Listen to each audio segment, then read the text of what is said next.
so we're back at the PDAC Mining Snap segment here. We're doing at PDAC. Again, it's getting very busy here. And like I said, we've had a gathering of exploration geologists, newsletter writers, journalists. And now we have someone from the economic side of things, Mr. Thibaut Lepouttre of the CaesarsReport.com. He has a Bachelor of Law degree. He has 2 economics master's degrees, so very knowledgeable of the markets from an economic standpoint. Can you talk about what the CaesarsReport.com is? And actually, first of all, thanks for being on the show. Glad to be here, Sonny. Glad to be here.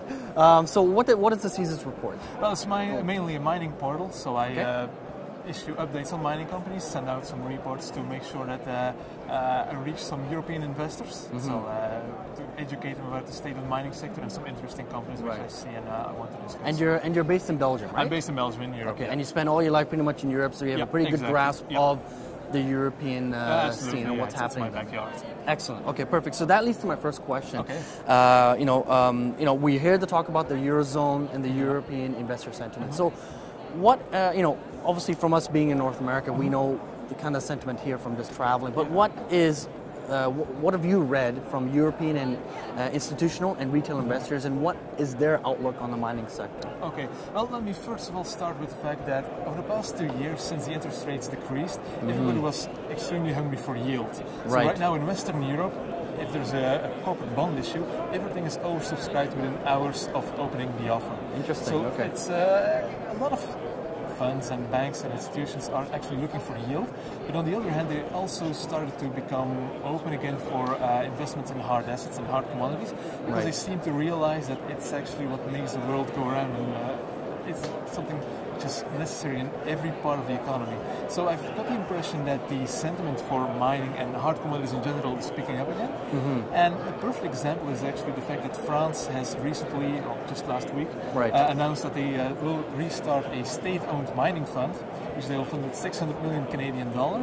Wow. And they will actually be on the lookout to either explore in France, in one of their overseas territories in French Guyana, but also to get back into Africa, because they say that African countries would prefer to do business with a French-speaking state-owned company instead of Canadians or Americans coming in. So I think it's excellent that a state-owned mining fund will actually be recreated, because it shows that if a government takes hard commodities serious, that even the other institutions in Europe will follow suit, because if it deserves the attention from the government with more than $500 million in assets. Unbelievable. Exactly. So I think we will see some changes over the next few years in Europe. That's unbelievable. So that's 600 million US? Canadian. Canadian. So it's 400 million euros, so it's 600 million Canadian. Wow. To start with. That's unbelievable. Okay, so talking about growth and the interest in the sector from the European side, we have been keeping track, obviously, of Europe and the growth rates. I mean, it's forecasted that Eurozone will grow by 1.2%, 0.1% faster than expected.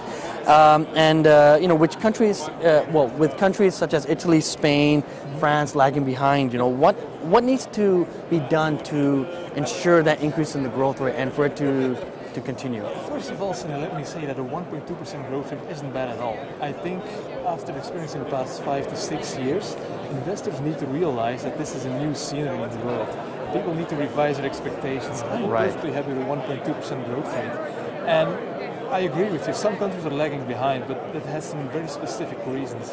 If we, for instance, look at Spain, up until the global financial crisis in 2008, Spain was mainly construction and tourism oriented. Okay. So suddenly the credit crunch started, and the construction boom came to a screeching halt.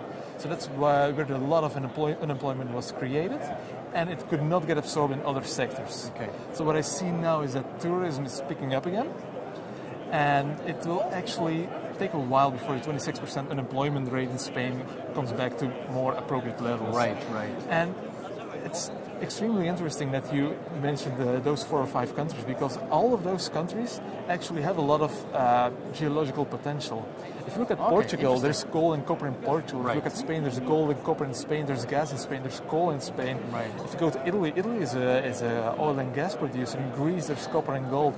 So I'm a firm believer that if those countries can grab themselves together and, how would I say, make the mine permitting process and production process more smooth, Right. that actually the mining sector could be very beneficial for those countries. Because there's a triple effect. First of all, you reduce the unemployment rate because Right. every mine which opens creates direct and indirect jobs. Of course, yeah. Secondly, the government revenue will increase because there will be royalties, corporate income taxes, payroll taxes. And third of all, because a lot of mining companies are actually from Canada, US, even Australia, you open up a lot of new foreign investment in the country, which might attract new sectors and new additions to the global economy in a country like Spain. Right. Interesting. Okay. And I guess you touched on the unemployment rate, which is quite interesting. Yep. And in the EU, I mean, it stands at around 12.1%, as you mentioned. Quite high. It is very high. And when you look at individual countries such as Greece, Spain, Portugal, France, Cyprus, which have significantly higher jobless rates, actually. Oh, yeah, absolutely. Do you? It's different from reading the statistics on a piece of paper, but do you see that from visiting those countries? Do you actually see how serious, or do people even realize how serious the situation is? Well, let me answer the question with two examples. I'm from Belgium, Right. and since the start of the global financial crisis, people started to hoard cash. So the interest rates are at an all-time low now, Right. but the amount on the savings accounts keeps on increasing. So as of at the end of 2013, the population of Belgium had 250 billion euros on savings accounts. So that excludes bonds, it excludes stocks, just on pure savings accounts. That's about 385 billion Canadian. Wow. And that's quite impressive for a country like Belgium because we've got like 11 million inhabitants. Right. So a second example is that one of the main risks in those poor countries like Spain, Greece, mainly Spain and Greece actually, is the fact that higher educated and highly skilled people are leaving the country and go to France, Germany, Scandinavia to search for their luck again. So I think that's a main problem which needs to be dealt with because the moment the economy in those southern countries picks up again, the highly skilled and highly qualified and educated people will have left. And it will be extremely difficult to lure them back. So I think a brain drain is an extremely big problem for the southern countries. Right. And I think there needs something to be done maybe on a European level to make sure that Spain and Greece and Italy don't run into any problems the moment that the economy picks up again. Right. Okay. And on talking on those kind of points, I want to get your outlook on the gold and silver sector and the prices themselves. I mean, one thing I mentioned in a prior interview was behavior from Ukraine. I mean, you're having all these protests. It's getting very violent. It's very unfortunate. But there was a recent article on $3 billion that was withdrawn within 2 days. That's in U.S. dollars. And Ukraine itself only has $15 billion in U.S. reserves. So that's unbelievable. 2 days, $3 billion was withdrawn from the bank system. Are those the kind of things that will kind of drive the gold silver prices? That just trying to get a sense of your opinion. So. In theory, that should actually be a main driver, a main catalyst for the gold and silver price. But first of all, Ukraine is actually quite small on the world scale, so nobody really cares about it. But last year I was really surprised when I saw that the gold price actually didn't move when Cyprus confiscated the savings accounts over 100,000 euros. And you don't hear, I haven't heard the last, when did we hear last from Cyprus? So what's going on there? It was a month or two thing, and then I don't know what's going on. The moment the media doesn't like it anymore, they stop covering it. So, but I mean, that was actually a main catalyst for gold, you would think, in theory, because people would run to hard assets, but nothing happened, and gold price went down actually that day. So if you ask me about my outlook, when I was last year here at PDAC, I said I was perfectly happy with the gold and silver price at that moment. When everybody was predicting $2,000 gold. But unfortunately I was wrong as well, because gold and silver plummeted. And we've been trading in the range between 1180 and 1340, 1350 over the past year.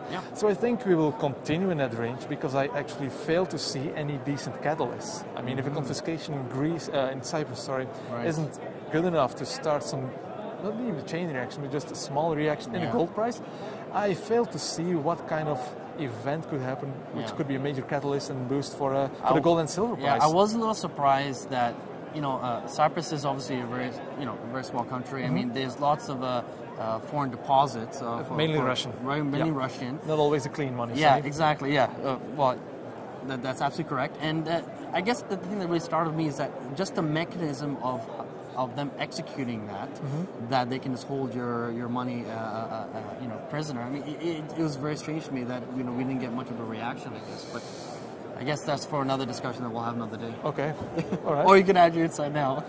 Well, the fact is that most of the bank deposits on Cyprus were either from offshore companies or Russian companies. Okay. So either the money wasn't very legal, or how would I say, the Russians, they raised some hell about it, but they didn't really pursue anything. Right. So I think the situation would be completely different if, for instance, a country like Spain or Italy would go down and confiscated the money. Got it. So it's important for the European financial system to put some safeguards in place to prevent it. But we're talking about safeguards. Are they implementing any safeguards then going forward? They plan to, but the problem is in the Eurozone you need to work together with a lot of countries. Exactly. So every country has its own purpose and own goal to it wants to achieve. So it's a political discussion, and I think eventually more safeguards will be put in place, and we just have to hope that the financial system keeps on running until we have those safeguards. So let's just finish off, I guess, on the what's your any last thoughts on the European mining sector, that will look going forward, and then. Well, I'm still a big advocate about the mining sector in Europe, because I do believe there's a lot of mineral potential in a lot of countries. But the problem is there is no history in mining like Canada has. So a lot of countries have their own rules, which aren't always the good ones. Right. And if you look at, for instance, in Spain, the mining permitting process actually decentralized. So every province has its own rules, has its own smooth track, fast track permitting process. And I think it's re-centralization of those permitting processes will actually be very advantageous for Spain, but not just Spain. I mean, if you look at the Czech Republic, Slovakia, there's gold there, there's a lot of other stuff in the ground there, but there just needs to be some kind of very decent framework to allow companies to come in, to do some serious work there, and try to help the economies back up in the mining sector. Well, that sounds great. I mean, it seems like there's a lot of positive signs in Europe, especially with the fund that you mentioned, with the 600 million. I'm pretty sure many more will come forward. Well, thanks Thibaut, for coming. Glad to be here, Sonny. Yeah, on the segment here. But if you want to get more questions to Thibaut, you can reach him at thecaesarsreport.com. Indeed. I guess and I guess that's the website, caesarsreport.com. That's the website, yeah. That's okay, the URL. perfect. And you can get more information from Thibaut. Thank you. Thanks, Sonny. Thanks.